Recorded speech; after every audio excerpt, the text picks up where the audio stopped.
Good day to you, my fellow endoskeletons. I'm Kenetor and welcome back for another Starbase progress report. We're on week 20 of 2020, and if you're new here, I bring you the latest news and updates of everything Starbase every Monday. So make sure you subscribe and hit the bell so you never miss out. Now let's get to it.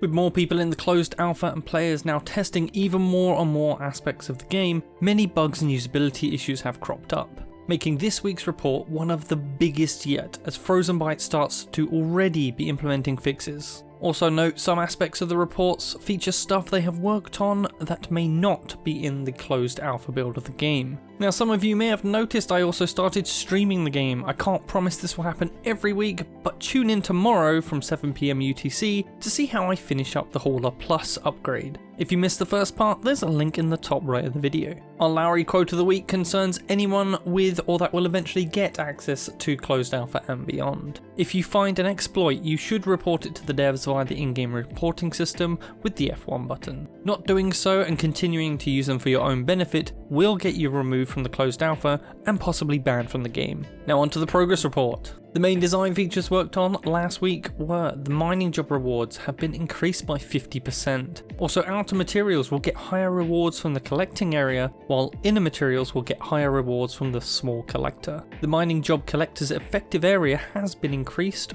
Ore nuggets are now collected more efficiently from the workstation area. Spawn area markings added to the asteroid mining job workshops where asteroid spawns. This helps in multiplayer to identify the area where players should not stand when spawning new asteroids. I think this is a great fix when testing the job with other players. This always seemed to be the issue that cropped up the most, where someone was standing in the way and no new asteroid was spawned till they moved. The modular or cargo crate inventory slot size was increased from a 1x1 to a 2x2. It can now be only placed into large slots. New instruction screen was added to the mining job and the LUA files were configured. Economy configurations were made for stations turning ore into refined materials, where the stations were not refining the ores had caused the ore prices to completely bottom out in the starter station, something that it still hasn't recovered from. Empire Outpost trade value was adjusted, some ores are now less valuable. 2 new armor sets were added to the economy. Design worked on for recovery towing feature improvements. Design for device connection highlights were updated. This is another much needed fix, as while the cable tool showed its dead ends in red, while every other connection and dead ends of pipes were only in orange, making debugging your ship's pipe network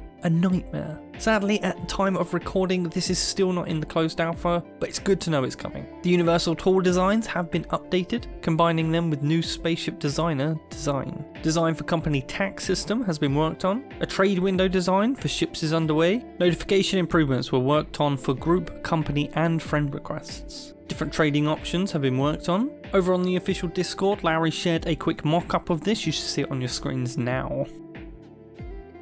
And the socket tool has also been worked on. Sockets can no longer be collected if there is a cable, pipe or device connected to the socket. Also, bolted socket can no longer be collected. For station design, this week we have LOD Designer's asset browser has been upholder and module names have been changed so it's more easy to understand. Small haul modules have been added to the hauls folder. Everything is now in a size and type based order. Bug in the alphabetical order code has been fixed. And Small Haul 7 has been changed into Medium Haul 17. In Spaceship design, changes this week are Spaceship modules and tutorial ship have been updated. Propellant tank supports now have pipe ports open by default. The Hauler, Carrier and Tugger have been added to the list of pre-made ships in the Spaceship designer, and the Anubis has been reworked with a new cockpit, durability fixes and new panels. More on the Anubis a bit later. Now onto the gameplay updates. An issue where building lamps was not possible in lots has been fixed. Lamps now also light the environment as designed. Device fields disappearing from the universal tool if their names were set to nothing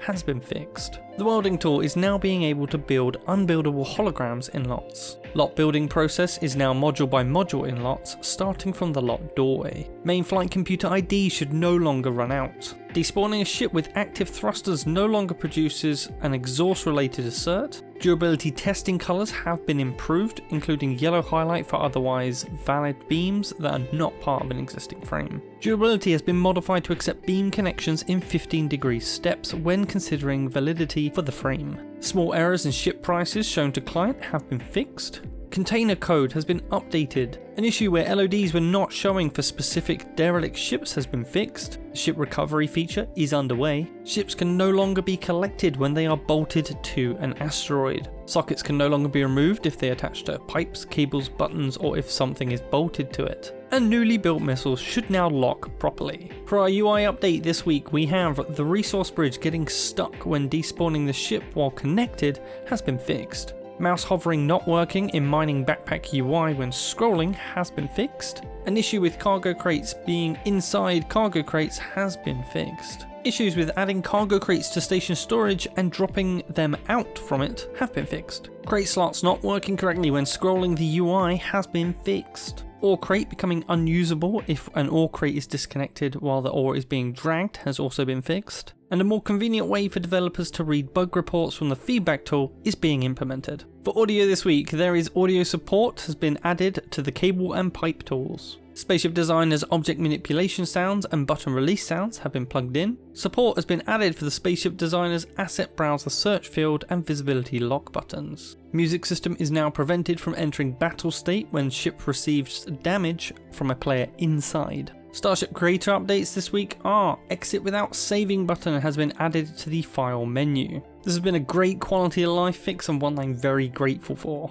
Pressing file new now autosaves to a blueprint before resetting the scene. Pressing file save blueprint and buy custom ship, it will now save, buy and exit instead of just saving on the first attempt. Saving and save prompts are now prevented when nothing has changed in the scene since the last save. Player movement bounds have been added. If the player reaches the 50km movement bounds border, they get a message that recommends turning back. Better placeholder stringification of timestamps added to blueprints in the object browser. Unnecessary lot designer error spam has been reduced. Assert on failed action redo has been fixed. An issue where open scene parameters reset on test mode visit has been fixed.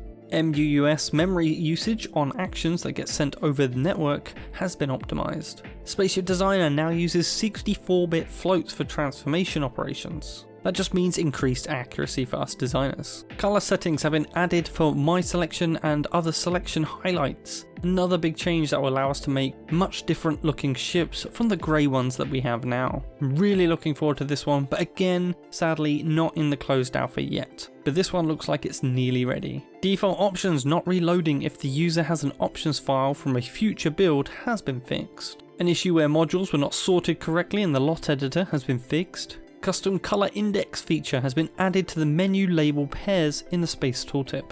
Colorization has been added to the paint info tooltip text based on paint usage level. Tool switch has been added to the SSC placement when an object is picked and the paint tool is active, resetting active tool to select tool. Planets and Moons returns this week with player surface movement glitching on steep moon hills has been fixed. A certain editor has been fixed when warping to a moon that isn't the first one due to mismanagement on shared terrain object collision generation tasks. Animation changes this week are new animation has been made for unarmed stand idle. All related animations have been updated to match the new pose. Emote cough has been polished. Why endos can cough is beyond me. Emote thumbs 2 up-down animations have been finished and configured. And run stop animations with the rifle have been polished. Station art returns this week with final exterior decoration updates done for medium-sized hall modules. Work hub assembly hall decoration has been updated, and various decorative station assets with broken automated LODs have been manually fixed. And other updates this week are UI material icons updated to 2 times the size, and UI inventory category icons updated to 2 times the size as well. LOD models have been created for player drone base model. LOD optimization for moon rocks is in the making. Some room related bugs have been fixed. 2 new coloured armour set combinations have been added to the shops, Wedge and Trooper. Snow material has undergone some fixes and ice material has been created. And parts for Starsoul and Senescial visuals in-game ad concepts are in the making. Our feature video this week is a new ship design from Frozen Byte called the Anubis. Damn you devs for stealing my love of naming ships after Egyptian gods. This ship reminds me more of the Firefly from the show of the same name, with its front loading ramp and raised birdhead style cockpit, but this one is more of a large mining ship. plenty of storage and seats for its 12 crew, in addition to the same number of resource bridges on top too, which will enable the whole crew to mine huge asteroids. I can't wait for this to be added to the game, check out its price and other capabilities, and maybe even take it for a test flight. Quick reminder, if you do get into closed alpha, be sure to send any funny or awesome clips my way for a chance to be featured on the channel. As always, please smash that like button, share the video with your friends and faction, leave a comment with any questions you want answers to, and I'll see you in the next one. Kenetor, out.